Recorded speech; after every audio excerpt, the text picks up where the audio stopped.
Jadi hari ini kita mau mempelajari mengenai organ reproduksi. Di tanganku ini ada organ reproduksi milik hewan betina. Kita akan bahas dulu terkait orientasi. Jadi kalau untuk orientasi organ ini, di sisi dorsalnya teman-teman hanya dapat melihat adanya uterus. Sisi dorsal, uterus. Nah, tapi kalau kita lihat di sisi ventralnya, kita dapat melihat adanya suatu kantung ini. Nah, kantung ini kita sebut sebagai vesica urinaria. Jadi itu untuk orientasinya, agar kalian nggak bingung mana yang dorsal, mana yang ventral.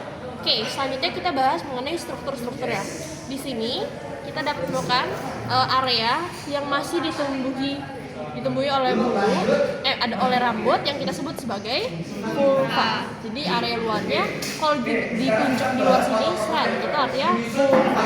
Nah, selanjutnya di dalam vulvanya ini kita sebenarnya dapat melihat adanya dua lubang yang dia terletak di dorsal dan dia lebih besar ukurannya, kita sebut sebagai vagina. Jadi dia dorsal dan lebih besar.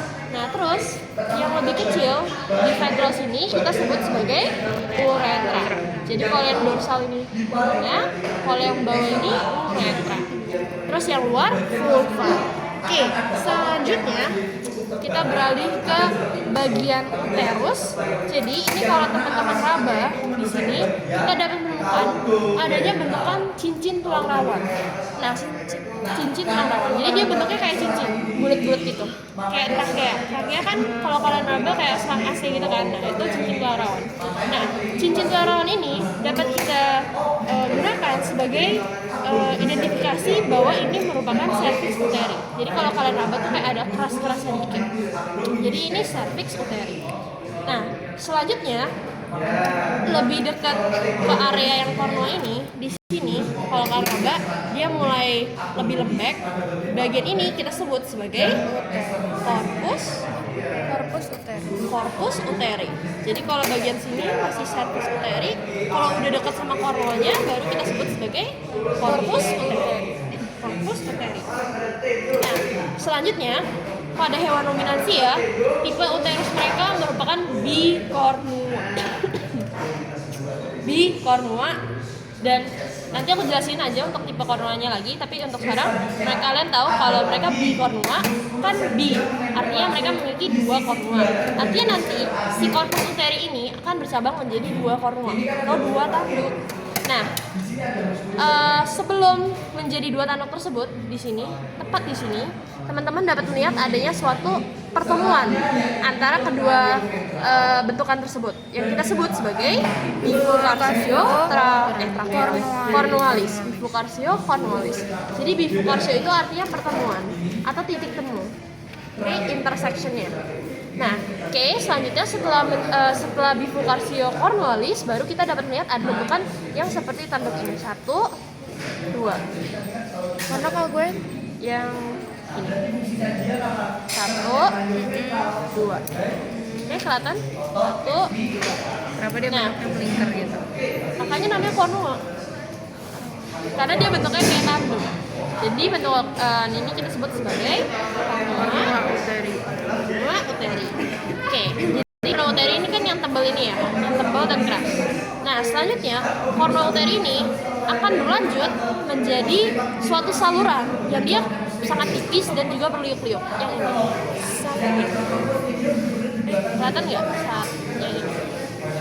Kalau kalian bandingin kan beda banget ya strukturnya. Yang satu kan tebal, yang satu tuh dia tipis banget, kayak mie keriting gitu. Kelihatan? Nah, nama struktur ini kita sebut sebagai salpinx atau tuba uterina.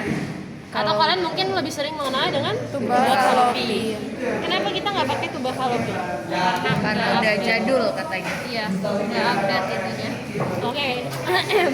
Bisa, cuman alasan utamanya kalian tahu NAV, Nomina Anatomika Veterinaria, itu kan kayak ibaratnya buku panduan yang mendiktat, vocabnya begini, vocabnya begitu. Nah, tuba fallopii itu asal muasal kenapa namanya bisa fallopii, itu nama orang. Jadi nama penemunya si fallopii. Nah, kalau menurut NAV kita tuh tidak boleh menggunakan eponim. Eponim itu artinya yang pakai nama orang agar kayak mencegah ambiguitas. Oleh karena itu kita menyebutnya sebagai sebagai tuba uterina atau salpinx. Seperti itu. Alasan kenapa kita nggak pakai tuba fallopi. Karena setahu aku di embryo pakai tuba fallopi. Iya. Iya sih. Belum tahu. Oh iya ada tuba fallopi. Oke. Selanjutnya di sini teman-teman dapat lihat adanya bentukan yang seperti biji kacang ini. Iya. Oke, nama bentukan ini adalah Ovarium. fungsinya Pembuahan. Menghasilkan satu ya menghasilkan ovum atau menghasilkan sel telur. jauh banget. Nah, oke. Selanjutnya untuk uterus sendiri ada yang tahu nggak nama lain uterus? Oh, nama lain uterus adalah endometrium. Oke, jadi kita akan mempelajari beberapa ligamen yang akan membantu dalam menggantung organ-organ ini. Yang pertama, ini kan uterus ya, cervix uteri. Nah, cervix uteri ini sebenarnya punya penggantungnya. Yang ini, kelihatan kan jaringan ikatnya? Nah, nama jaringan ikat ini atau penggantungnya kita sebut sebagai Mesometrium. makanya namanya metrium karena nama lain uterus adalah endometrium. Ini mesometrium. Oke, selanjutnya ini kan ada namanya penggantung uterus. Selanjutnya kita ada juga yang akan menggantung si ovarium. Nah, kalian cari dulu ovariumnya di mana. Nah, oke. Ini kan ovarium nih, ini kayak kacang.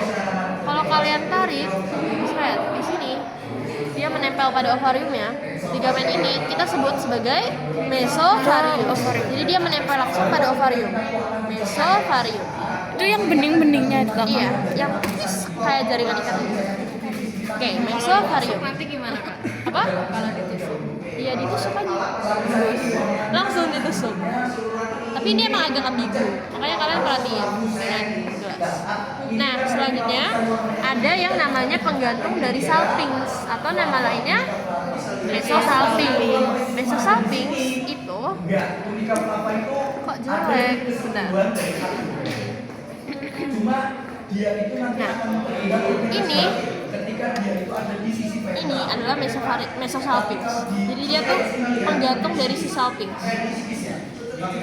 Yang ini, seluruh ini itu adalah si mesosalpinx. Salpingnya yang Ini kriuk Samping wol ini tipis banget yang kayak cacing. Oke? Nah, jadi kalau misalnya dia nunjuk di mesovarium, dia tuh pasti kayak kalian bisa nemuin langsung si ovariumnya. Nunjuknya di lebih sini. Tapi kalau mesosalpinx dia kayak luarnya gitu. Paham nggak? Jadi mesosalpinx di sini mesosalpinx. Terus kan ini ovarium. Nanti dia nunjuknya di dalamnya sini. Ya nanti bedanya. Ya kalau misalnya mesosalpinx pasti dia nunjuknya agak jauh dari ovarium. Tapi kalau mesovarium dia pasti kayak sebelahan sama ovariumnya selalu. Oke? Dapat dipahami? Bisa. Oke. Selanjutnya kita akan membahas mengenai vaskularisasi. Oke, jadi di sini kan ada uterus. Kita dapat menemukan suatu arteri yang akan memvaskularisasi si uterus tadi. Yang ini. Satu, di sini juga. Yang gede. Nah, nama arteri ini adalah arteri uterina mediana. kalian juga sempat belajar ini kan pas bahas kaki belakang. Arteri uterina mediana. Terus kita juga akan menemukan suatu arteri yang akan memvaskularisasi ovarium. Itu yang mana? Itu yang ini. Kalian lihat nggak arterinya kriwil-kriwil banget? Nah, ketika arteri ini sudah kriwil-kriwil, namanya menjadi arteri ovarika yang akan memvaskularisasi Ovarium. Kemarin kalian juga belajar ini kan di kaki belakang. Yang cabang pertama, arteri ovarika atau arteri testikularis. Kak, kenapa kalau misalnya punya ovarika sama testikularis itu bentuknya kriwil-kriwil? Kurang tahu ya, tapi mungkin bisa jadi dia si arteri ini dia juga adjusting tuh bentuknya si tuba fallopi. Tuba fallopi kan kriwil-kriwil juga. Makanya kalian juga menyesuaikan seperti itu. Oke? Bisa dilanjut? Kita lanjut ke